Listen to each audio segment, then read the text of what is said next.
Welcome to this June edition of Doug Wilson and Friends. We have Doug Wilson. Hey. And some friends. I'm Joe Rigny, the one and only Wade from The Wade Show, or from The Joe Show, as some people call it, and Dr. Jared Longshore. Welcome to the show this week. A couple of things we wanted to kind of keep people aware of. We're in the process of planning a church in Washington, D.C. That launches next month, July 13th, first week. Jared, you're up for that? I'm going. Down? Ephesians Are you going? Chapter 1, verse 1 and 2. Ephesians 1 and 2. And are you flying down there solo? Are you going by yourself? Are you going? I'm taking my daughter.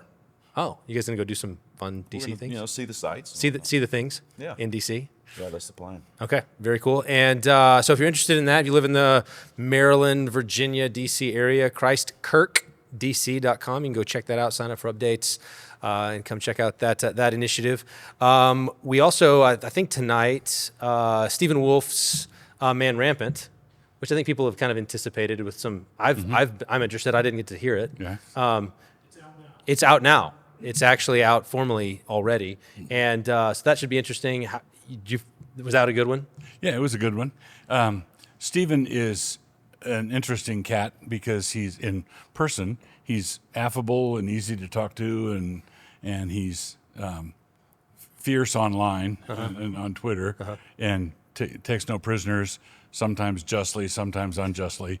But he's that way online, and then in a conversation, it's like. Yeah. So people are going to be interested to see how it goes. The topic for that was? The topic was just all things Christian nationalism. All things Christian nationalism. And mostly online interactions in the aftermath of his book. Okay. And that's a hot topic because I think right now the PCA is currently having their General Assembly, and they've got an overture to have a study committee or something put before them to discuss this. And I think Stephen's book, as well as your writings, kind of figure prominently in the concern that people have about this subject among the PCA. If the PCA wants to continue their pattern, they have to make sure that the study commission doesn't talk to anybody involved. Okay. That's good. So if you want to check that out, Canon Plus, you can go watch Man Rampant, the latest episode with Stephen Wolf. But what I am actually curious about is some current events. It's been a busy couple of weeks, it seems like. So the fresh news is that a couple days ago, New York had its primary for mayor, Democratic primary for mayor. And Andrew Cuomo, who had been the governor, was the kind of the mainstream liberal candidate. But then Zoran Mamdani, who is he's a progressive citizen of the world, Muslim. So he's a Muslim, but he's a progressive Muslim, kind of like Ilhan Omar, who was my former congresswoman whenever I lived in Minneapolis. He actually won the Democratic primary, and I'm curious because I was reading about him because I wasn't following it. Then he won. Everybody's saying things. I'm curious. So some of the policies, the policy mix is just a kind of bizarre one to me sometimes. So he's Muslim, but he wants to devote $65 million to trans healthcare. Do you have any idea how that works? Like, have you ever given any thought to what is it? Why the Progressive Islam Alliance is a fascinating one to me, and I'm just curious what your thoughts are. My thought on it is, if you're looking for the advancement of Islam or the advancement of progressivism, you can't. Those things are incompossible. Right. They don't go together. But if the goal is the destruction of Christianity, then it makes perfect sense. Okay. So Pilate and Herod have different agendas, but they made friends over the execution of Christ. Yeah. So that's basically it. It makes no sense. Queers for Palestine makes no sense when the queers in question would be executed by the people they're cheering on, unless their hatred of the Christian West is their bond. Mm-hmm. That is their bond. They're all. They're sub-identities that are not part and parcel of, say, the historic Christian Anglo-Protestant hegemony that's marked our land. And so going back to the 64 civil rights legislation, you can't discriminate against any of these identities and you just kind of pull on those identities. Well, Islam would fit the religion identity, and of course, sex now means LGBTQ, and so they fit in the lot of those whom you may not discriminate against, and thus, I mean, this is just kind of classic intersectional schemes. They're all victim identities, and yeah, I mean, obviously, we're kind of getting used to this, but we should be outraged. I mean, he has no right to be a civil magistrate in our land. So Even New York. Even New York. Yeah. That's still Even ours New too. York. Yeah. Yeah, we just kind of need to double down on the fact that we have standards here. We've had them for years and years and hundreds of years, and he doesn't fit the standards that are necessary to qualify for the office. Yeah. I think he's basically doing whatever it takes to get elected. So I don't think that he has a coherent sort of, Yeah. in the same way that I think he did ads in like 5 different languages, just sort of trying to, and most of New York now is very different than it was when Bill de Blasio won, or even when Michael Bloomberg or Ed Koch or these guys were. Giuliani, same thing. So the makeup of New York, I think over a third of them are foreign born. And so he just is recognizing, I've just got to grab as many of these subgroups as possible. Tribalism. Yeah. Yeah, what was interesting to me, though, is that it looked like it was the group that he ran up the score with was rich white liberals. Yeah. So that was another kind of interesting, is that I think Cuomo actually won minority communities, but he was running up the score with people who made over $100,000 a year. He won like the Wall Street kind of districts. So these rich white liberals were kind of like what propelled him. So he's grabbing enough from these other groups, Right. but it's rich white liberals that are kind of When are we going, going to wake up to the fact that white people are the problem? Yeah, that's right. That's right. White women particularly. Yeah, that's right. It's a cabal. It's a cabal. Doug said it. Doug said it. It's Yeah. a cabal. Yeah. Well, and the other thing that occurred to me as I was watching, I watched a video of him where he was, he's abolished the police. That was one of his the things that he's been for. That'll in go the well past. in New York. Yeah, abolish the police. City-run grocery stores. Yeah, that was the one. I saw this Come on ad. now. I saw like a There's an political idea. ad for, grocery prices are out of control. And so what I'm going to do is have a chain of city-run grocery stores that aren't going to be able to price gouge, that are going to, get it affordable, tax-free, rent-free, so that we can pass those savings on to you. And I looked at it and I thought, everybody's remarking that, if you import the third world, you get third world ideas in your deal. And so this is just communism. This is just straight up communism. Tax-free because it will all be taxed. It will all be, yeah. But like it occurred to me that I think Jonah Goldberg always has this old quote that's basically like, civilization is only one generation away. It gets invaded by barbarians every generation in the form of children, right? Who need to be educated. Why are city-run grocery stores a bad idea? Why? Like if you were to say to someone who goes, well, why wouldn't we want cheaper eggs? And if they don't have to pay taxes to the government and they don't pay rent, that means Safeway has to pay tax and rent, so they got to pass that on to me, and they're price gouging me because they want to make all their money on eggs, and it's all for profit. And so poor people need food, so we want. Now, follow me closely here. The problem with them is that there will be no eggs. Okay, That's the Yeah, problem. so, okay. There will be no milk. Why not? So explain, like trace it, because it is one of these things that I think sometimes young people in particular get overzealous and excited about things. Maybe our audience doesn't, but it'd be good to have it out there in case they ever encounter anyone. I'll just throw in some biblical reasoning. We come from a tradition, we believe the Bible. In the Old Testament, the king was not allowed to multiply wives. He was not allowed to multiply horses. And so we have this little principle we call good necessary consequence. You can reason from that he can't multiply grocery stores. Okay. No wives, no extra wives, no extra. Okay. Yeah. So, but like trace the logic of why if they said, hey, we're going to have a government. The logic against communism or socialism is very simple. Price controls. Yeah. It's all a spectrum, right? Right. Is very simple. If there's an objective cost to creating a loaf of bread, right? It costs something. And what happens when you demand that a loaf of bread be sold for less than what it costs to get it there? What's going to happen is that it won't get there.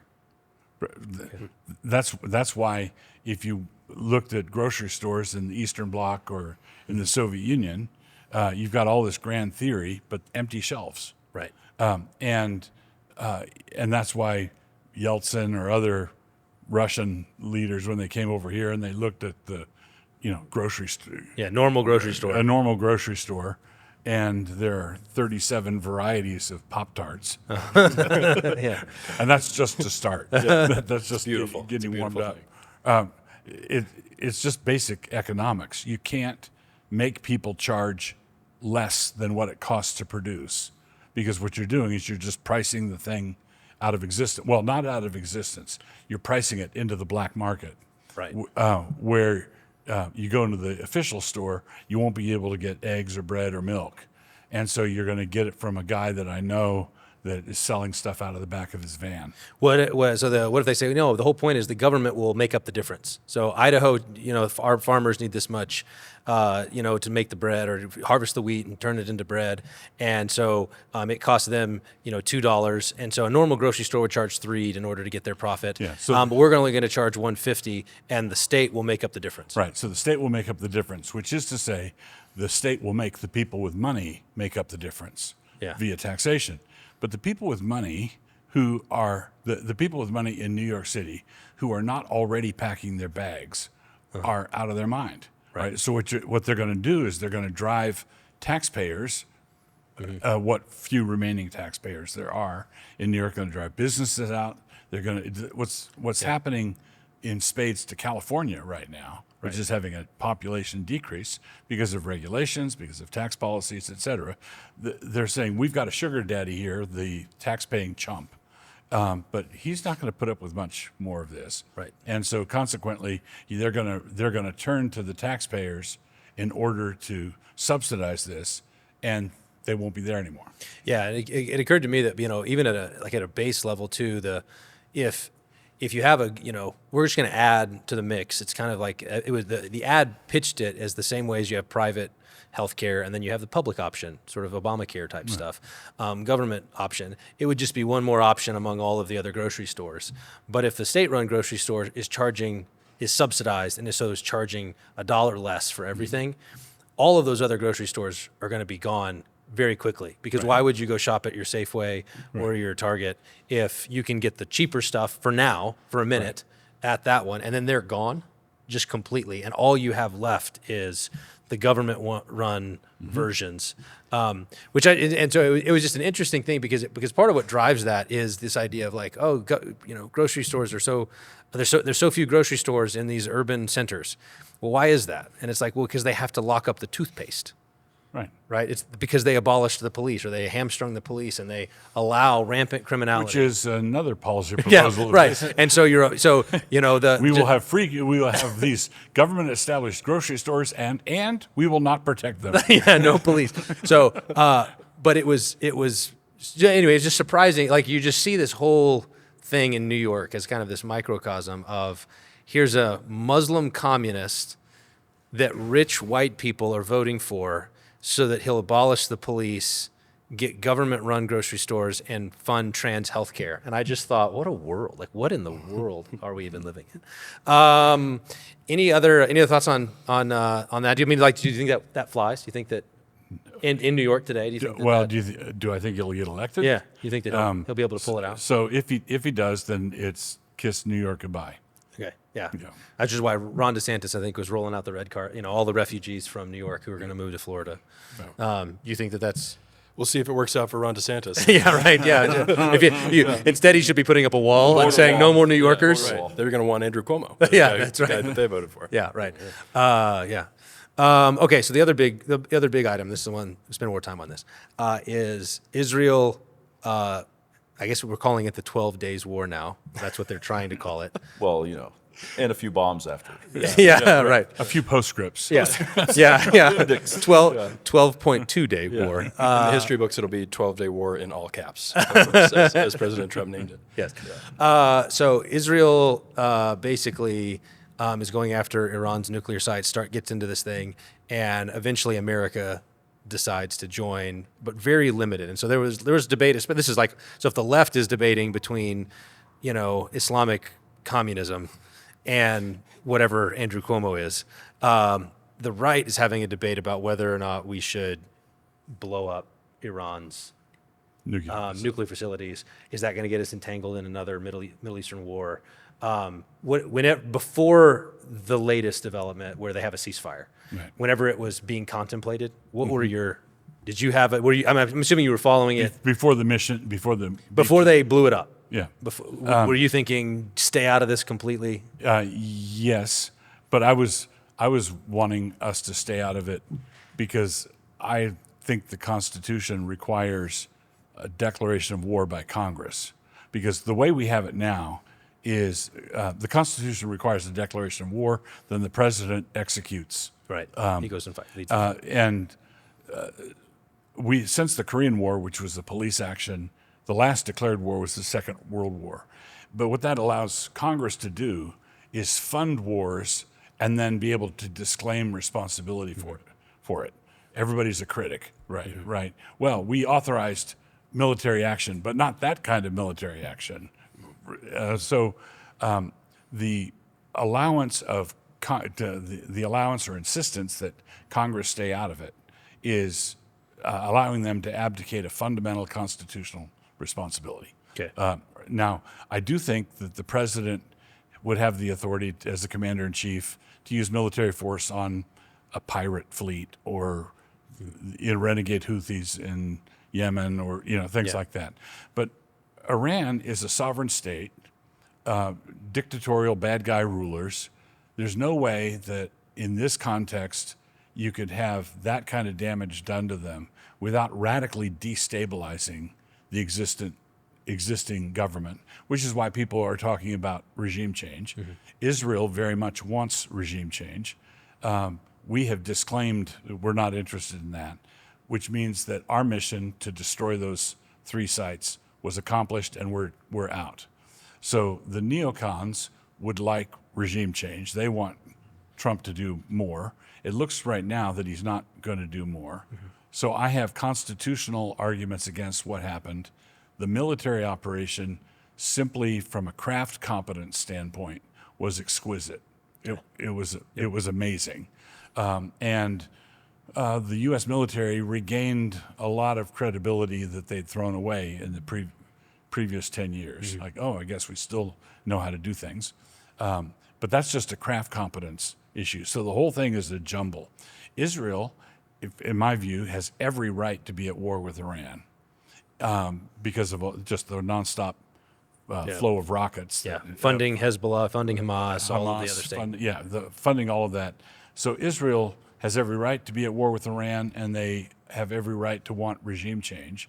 I don't think we ought to, if you're going to have a proxy war, we ought not to have it be too obvious. Right. And it's kind of really obvious now. Let the proxies fight. Let the proxies fight. Yeah, sure. And what we did is we coordinated closely with Iran before our B-2s flew in, where they took out a bunch of they cleared a path basically for our bombers. So the whole thing is a jumble. I think Trump is going to make the neocons angry by limiting it to. Trump really does have a distaste for protracted wars that go nowhere. The endless war thing is not something he says. I think he actually believes it. Yeah. But when he killed Soleimani and when he does things like that, it's in and out, quick and done. I think he's a fan of that kind of projection of strength that's not an all-out war. So it's a jumble. I'm just interested in some of the cultural observations among the right as this shakes out. So I watched the Ted Cruz Tucker debate, and basically hearing Tucker express those America First kind of nationalistic allegiances versus Cruz, being more get involved in foreign affairs. This the new right's impulse to say America First and basically seeking a national identity, wanting to recover what a national identity is primarily through stopping immigration. So I'm 100% there, and recovering those those natural affections, recovering Christianity as the foundational religion of our nation. It always has been, needs to be. All of that going on, and then watching most in that group say, we want absolutely nothing to do with this at all. That all makes sense to me, but I guess it's just coming to the realization that as we're trying to recover that national identity, we are also, we're a worldwide empire. And to deny that at this moment is just silly. Mm-hmm. So I was talking to people, and it's like, we have bases everywhere. I said, we used to call those garrisons. Like, right. Just help people be like, yeah, and I'm not saying it's good. I'm just saying when President Trump can unilaterally, I remember when he took out Soleimani, and now unilaterally. He died like a dog. He does that, and then the opposing sovereign power is like, psst, we are going to hit this base that is 20 miles that way. Can you move everybody out? Okay, thanks. And then shoot off a little, no response at all. And then when Iran and Israel has acted up now, post the ceasefire, and Trump raises his voice, it's like dad in the front of the minivan. And then the kid's like, we'll stop. That we have immense power. I think it's the same thing with thinking about us and Russia. 5,000 plus nukes, and what's going on there with NATO. I just find that an interesting moment in American history. Is we do have to recover our national identity, and that's going to be fundamentally that we're a Christian nation, like period, always have been and must be. And then the good guys, the conservatives that get that that's our recovery, are also going to have to figure out foreign policy with the facts on the ground. You can't be so one of the things that we're trying to get away from is kind of the idealism. America's an idea. No, it's a people. Okay, great. And Russell Kirk, Edmund Burke, we're dealing with like the things that are in front of us. One of the things in front of us is that we have garrisons all over the world. Right. So what are you gonna do? And then on top of that, these bombers took off from Missouri. Yeah.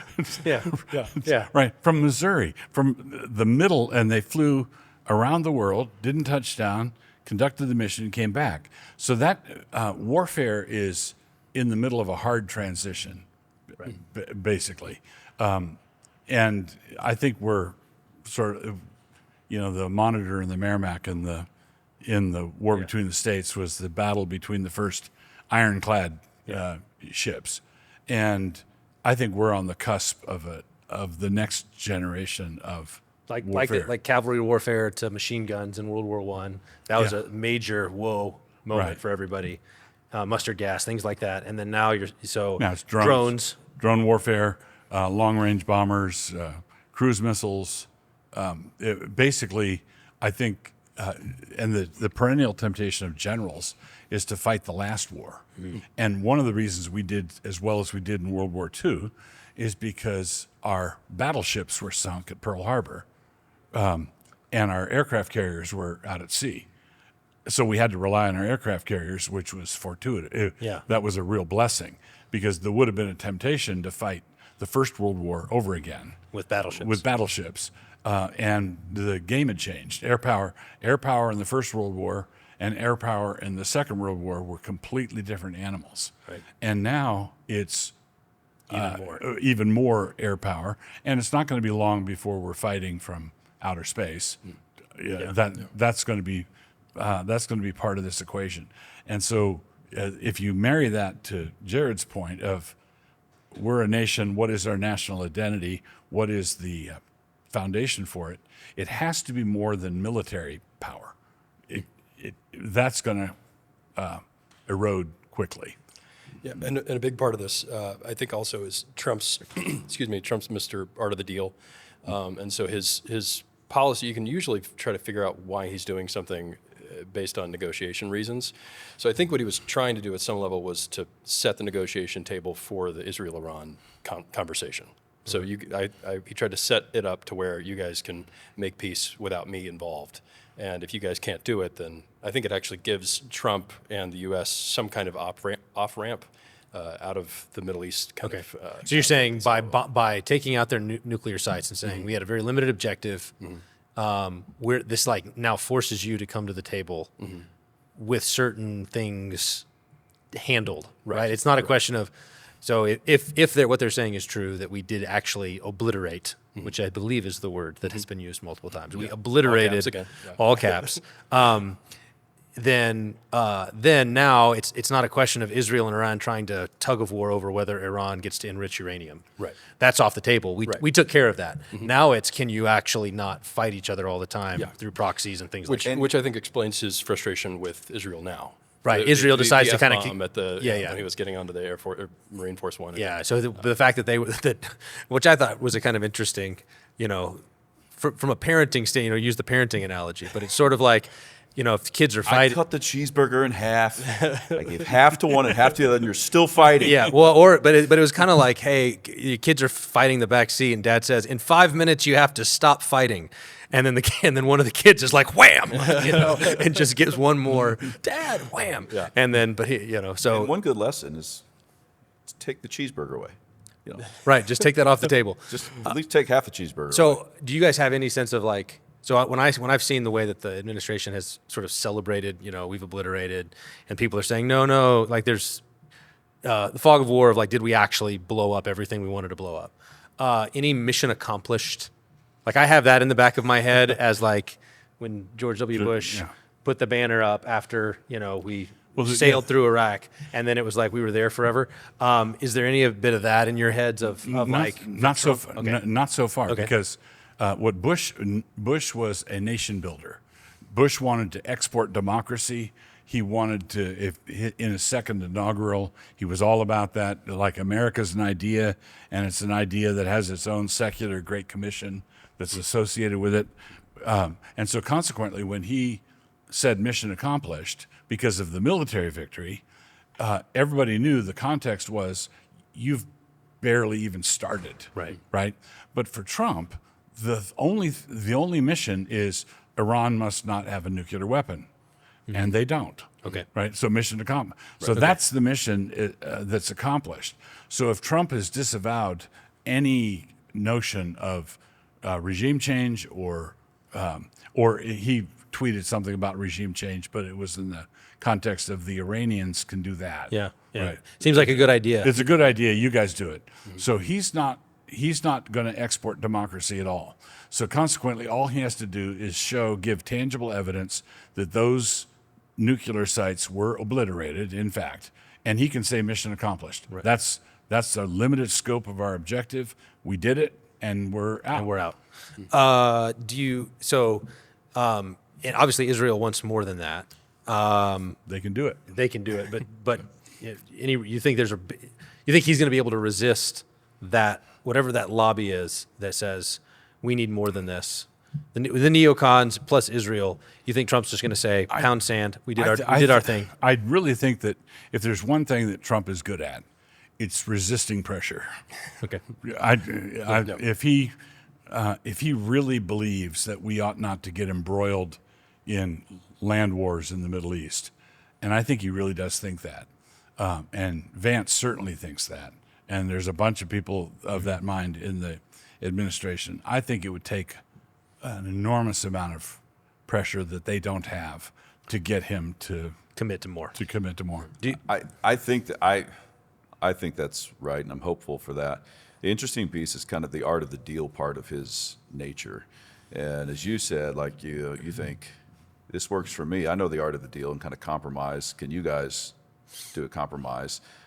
But they're a totally different worldview, a totally different religion, a totally different way of life, and they can't. They can't do what Trump can do with the art of the deal. So I guess the question would be, how powerful are these various lobbies, and is he diametrically opposed, ethically opposed to it, or is he open to maybe something, giving them something for some kind of compromise, some kind of deal? I don't know. That's just a question. That's going to be what's be interesting to see what plays out. Yeah. Well, and Trump, about the nuclear weapons thing, Trump's been saying that for 10 years. Yeah, right. And it's long-standing. Yeah, it's long-standing, and it's alongside all of his objections to long land wars in the Middle East. So he has that consistency there. I don't see him going back on either one of those. It seems like if he's been consistent here, that he would stay consistent with the other. It seemed that the other thing that I thought it was interesting that it accomplished was what you mentioned about projecting strength, which I think is something he wants to do. So just like the operational competence demonstrated by flying some bombers over here that get a lot of news, and then hitting them from the over here, and doing it all, in one flight with nobody detecting anything, until they fly back over New Jersey and everybody cheers. In the middle of the night, hitting a target the size of an air conditioner. Right.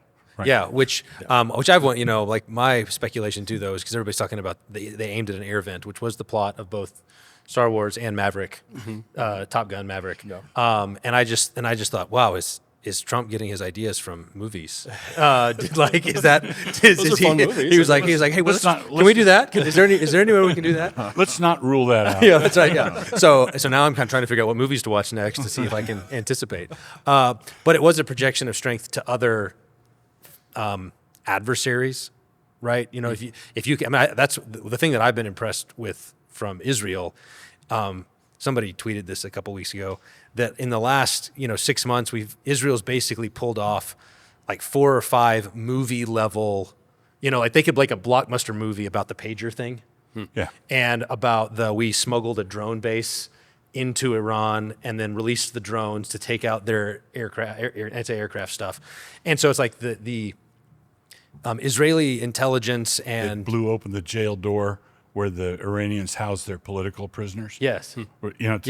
To release all their political prisoners. Right. Or, set up a phone call to get all of their generals into one spot so that then they could blow that place up. So, like, the number of things like that. Like, I remember, there's a movie, it's about Iran, actually, about Argo.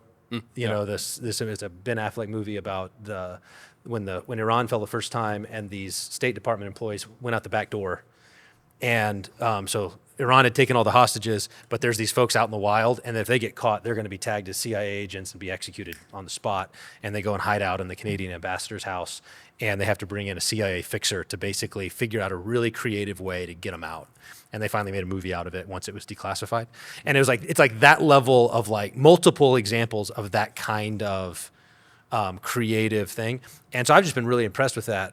And it does make you then stop and think, like, okay, well, what else do they have up their sleeve? Yes. And it's the same sort of thing with our bombers. Well, what else can they do? They really ought to dial back on the competence there. Yeah. Because they're just making the conspiracy bros think these guys really do run the world. Yeah, that's right. I know. When I start to go, like, do they have those kind of bases in America? Like, that they smuggle a drone thing? Is that in Montana by our nuclear sites? Who knows, But I think those kind of, like, projections of force as people kind of figure out the new military world and, like, what are the new capabilities that you have to have in order to pull things off? There have been a lot of discussions about, hey, why didn't they go after, North Korea has nukes. Why would they go after Iran if they haven't built theirs? Well, Kim Jong-un is watching this. Yeah. So he knows what's going on, and he recognizes Trump, or the U.S. military has the capability to take out being way more targeted. It's China can see, like, same. if we go for Taiwan, what happens? Yeah. Right. Those kind of things. Right. It is a kind of like if you punch somebody hard, fast, and quick, and then get out, and then just kind of sit there. Mm-hmm. There's a little bit of unpredictability. Like, well, what might he do? Right. And stay out of the entanglement. Right. If you do that as well. Yeah. And the other thing Trump can say to the pressure that wants regime change, people are going to, in order to be fair here, I have to say that Iran has been weeks away from a nuclear bomb for at least 10 years. Right. Yeah. Right. Yeah. So it's just it's a trope that keeps on giving. So they say, no, this time they really, really were. Well, they might have been, but it's like the environmentalists saying we've got 5 years to save the planet. No. Yeah. So that should be recognized. But the fact that Trump has hit these sites, the neocons and the bomb Iran contingent or regime change contingent is going to say... Is that a Brian Wilson reference right there, the bomb Iran contingent? Bomb. R.I.P. Brian Wilson. That's right. A tribute. John McCain and Brian Wilson. So they're going to say, look, if you don't have regime change, they're just going to be back at this and they're going to rebuild the whole thing. And in 2 years, we're going to be right back here. Trump can just say, well, in 2 years, we'll do it again. Right. Yeah, right. Right. Yeah. You can't have nukes, and we're not going to get dragged into anything. And we can play this game as long as you want. Right. Yeah. There are more bunker busters available if you guys decide to do this again. Correct. And so there's no real handles on Trump to get him to commit to some entangling war when he has the capacity to fulfill his promise, no nukes for Iran, regardless of what they do. But now your general sense, you mentioned this, is like now get back to domestic, like deport the illegals, right? Like that ought to be our priority. We need not be focusing so much on this stuff. Yeah, I mean, this is a reminder, people have forgotten, that we're a massively powerful nation. But as Doug said, it can't all be military strength. But just remember, like, we're insanely blessed. And so, but it won't stay that way if you're not faithful, and it won't stay that way if you don't actually recover genuine American identity. Going back to the New York situation, I mean, immigration's a massive threat, and this guy being any kind of civil magistrate in our nation is a massive threat, and we apparently have put him there willingly. That has to be fixed. That's a fundamental problem in the system. And funny you should mention the blessing on America, because that brings up the other element of this whole discussion that I was kind of curious about, because it has to do more. So this is all foreign policy, and we're armchair quarterbacking things. But in terms of, but we're also evangelical leaders, pastors, things like that. And so you mentioned nothing like that over here. Yeah. Well, evangelical thought leader, I believe, is what you are. Exactly. Influencer. Influencers. He is an influencer. Yeah. But there is this element of, you mentioned the Tucker Cruz interview, and Ted Cruz pulls out the blessing. Bless those who bless you, curse those who curse you. So we've got to stand by Israel because Genesis tells us to bless God's people, and Israel's God's people. So this is like this interesting. So here, frame it this way: for a lot of what we're interested in domestically, right, the recovery of a Christian heritage. A key part of our allies in that endeavor are charismatics, Pentecostals, dispensationalists, right, who voted overwhelmingly for Trump. And on a lot of things, let's get, pro-life, and, abortion, get rid of that. Obergefell, let's go after that. Immigration, we're all aligned. So all of those things, it's like, yay. And then all of a sudden, Israel bombs Iran, and the dispensationalist eyes light up, like, it's happening, people. It's happening. And we go, whoa. So how do you guys think about navigating the coalition? Because on the one hand, when Ted Cruz is doing that, repeating the things that the dispensationalists have taught him, which I think he really believes, and I just want to go, no, not that. No, I think we should make a point. Listening to Cruz talk about, it was a Christian Zionist take. Yeah, basically. Christian Zionist take, yes. Christian Zionist take, and I differ with that. But I think we should make a point to honor the eschatology of the lone bulwark. Tonight, Doug Wilson will be, Stephen Wolf and Doug Wilson talking about Man Rampant, right? You can't, I mean, yeah. Look, this is all of a piece, and it's a glorious and gaudy jumble, but America is what it is because it's been shaped by dispensational Baptistic theology, right? And I think there's a substrate underneath, which is our 18th century, 19th century Calvinism, and we've got a Reformed heritage deep in our DNA, but revivalism, particularly starting with the Second Great Awakening and all of the things that happened after Which was then dispensationalism and charismatic and Pentecostalism all kind of flow out of that. Yep. Has resulted in a lot of millions of evangelical, zealous, Bible-believing Christians who say things about Israel that I just don't, okay, that's not it. 1, 2, 3, not it. At the same time, on average, the things that shake out are good. I'll take that. Okay. Right? And politics being the art of the possible, it's not this. We're not ideologues where we go up into heaven and draft the perfect blueprint for a society and then come down and implement it, because that's what Robespierre types do. We're conservatives, not ideologues, right? And that means that you play cards with the hand that you're dealt.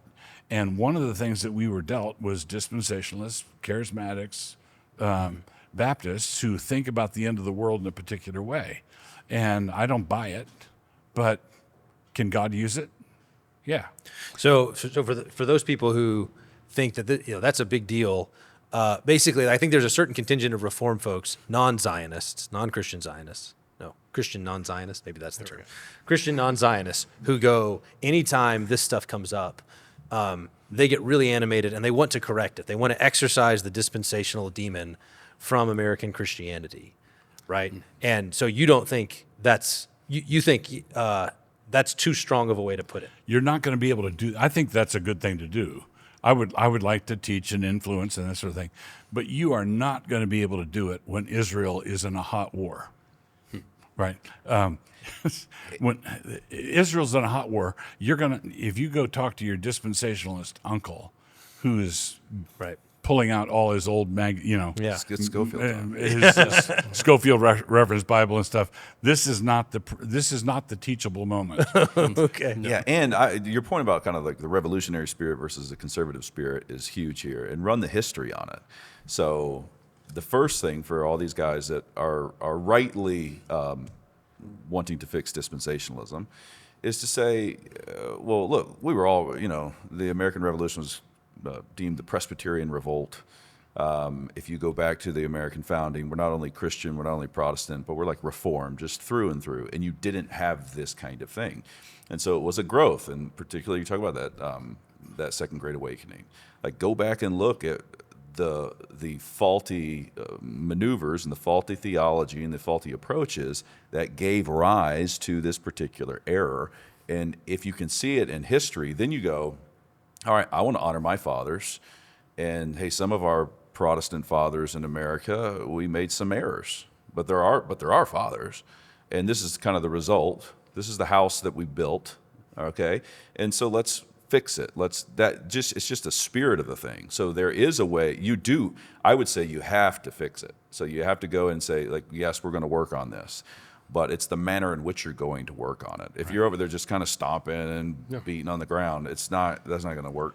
And a lot of the dispensational distinctives were taught as just part of the faith. Right. And so when people are doubting that, typically that's seen as a liberalizing tendency. So if you make me doubt, if you're trying to get me out of this dispensational distinctive, then you're trying to liberalize me. You're trying to next thing you know, we're going to deny the reresurrection. And the instinct to try to protect Christian teaching is a good one. Yeah. And to be fair and blunt, the extreme end of dispensationalism, it's pretty apocalyptic, but some of the early postmillennialists were pretty apocalyptic also. And no matter what your eschatology is, there used to, I think it was in William Buckley's campaign for mayor, there was a button in conservative circles: don't immanentize the eschaton. In every generation, if there's an eschatology that people hold to firmly, it's easy to think, and it's happening now. Right. Instead of, I'm a postmillennialist, but I think that this is going to really start coming online in 500 years. That enables me to maintain a conservative mentality, playing the long game. If you think that, as Jonathan Edwards thought, for example, that we're right on the cusp of the golden age, and the discovery of America was it, and we see it coming to pass in the newspaper. Well, dispensationalists had newspaper exegesis, but there were post-mill guys who did the same thing when their view was predominant. So we shouldn't sneer at the pre-mills for things that our respected theological forefathers also did. So in the Tucker Cruz debate, it sounded like your sympathies in terms of, like, when you were watching it. I didn't watch the whole thing; I just saw clips. But like when you were looking at it, going like, yeah, I'm with Tucker on the merits of the debate. We should stay out of this. This isn't our fight. Let Israel do what it wants. We shouldn't get involved. But you didn't view Cruz as like an enemy. You weren't sitting there listening to. He's quoting the Bible, misquoting the Bible, misapplying the Bible.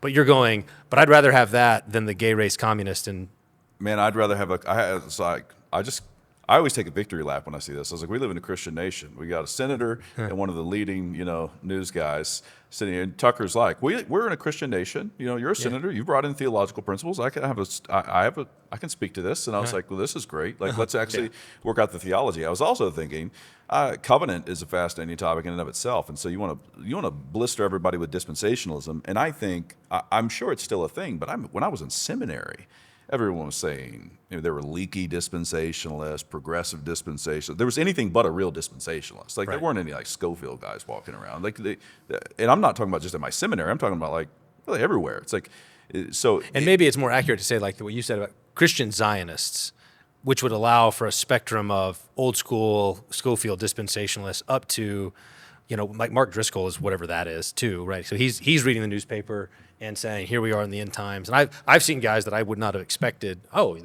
you're that too, because here's Iran and Israel fighting, and here Persia and Israel. Persia and Israel are fighting. Open up your Bibles, please, to Revelation chapter. I think it's sparking a very important conversation, not only about covenant theology proper, which is, of course, I think is kind of related to everything. We talked about it in my lordship class at New St. Andrews College. So, there you go. Applications available now. Covenant and international policy, But also kind of coming at the same, so you got the covenant proper to deal with, but you also could come at it from the kind of the Protestant political angle.